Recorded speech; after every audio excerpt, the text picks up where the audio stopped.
From the opening title to the last castle, Super Mario Bros. 3 is a classic. So let's look into it today in my review. Super Mario Bros. 3 cuts the crap from Super Mario Bros. 2 and goes back to its original formula. The only new big additions is the map screen, and as you can see the bottom bar, you can hold cards in those 3 little blue slots, which you'll gain throughout the levels. What they do is really depending on which cards you get. You can also hold different power-ups and items you get from either the levels or different spots in between the levels. And you can hold them and use them for later levels when you really need them. Some new gameplay elements include being able to grab Koopa shells, like this, and being able to run with them. This is a really helpful part of the gameplay because it allows you to kill enemies that you might not be able to get otherwise. There's new power-ups as well as the suit I'm using. And when you run, it fills up your P bar at the bottom, and when your P bar is full, you can fly. This allows you to access new parts of the level as well as complete it in different ways. It's probably one of my favorite parts of the entire game. Once again, it returns back to the Super Mario Bros. 1 gameplay you remember. Multiplayer consists of pass and play gameplay, sort of, just like in Super Mario Bros. 1. The first player plays as Mario, and the second one as Luigi, as always. And you can either work together, or just basically try to compete. It's always up to you. Time to talk about this game from a visual perspective. Super Mario Bros. 3 is definitely ahead of its time when it comes to graphics. This is the NES, remember, so there are technical limits. But Mario and his environments look bright and vivid. The sprites look fantastic and are probably the best looking on the NES. If you can't enjoy the graphics of this game, you shouldn't even try to enjoy the NES at all.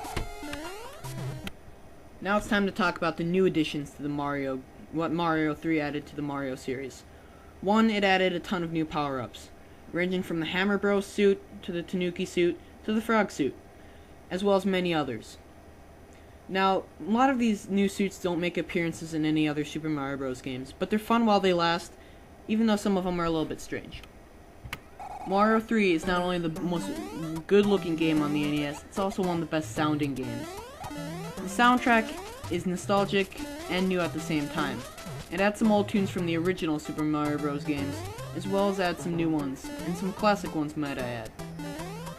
The sound effects ranging from the Koopa shells, to Mario jumping, to the mushrooms coming out of the bricks, they all sound great. A lot of them are taken from the older games too, so you can't go wrong with that. But most of the sound effects themselves are new, and they sound very great. A couple more things I'd like to add are all the secrets in this game. Not only are there different warp zones, but they're harder to access now. It's not as easy as going above the pipe in the underground levels. But if you go to this little white square in level 3, and kneel down on it for 5 seconds, keep watching, you'll fall through and be in the backdrop. Now, you can still get hit by enemies, but look out. So when you cross the stage, you'll come back here to this toad. And basically, he'll give you a whistle that'll transport you to a different world. And it's very helpful to get through the game quickly as possible. And then you just switch to your items, use the flute, and it can transport you to any world you want from 1 to 4. Which is really helpful, once again. And it allows you to see more of the game quicker. It's also easy access to get to my favorite level of all Super Mario Bros.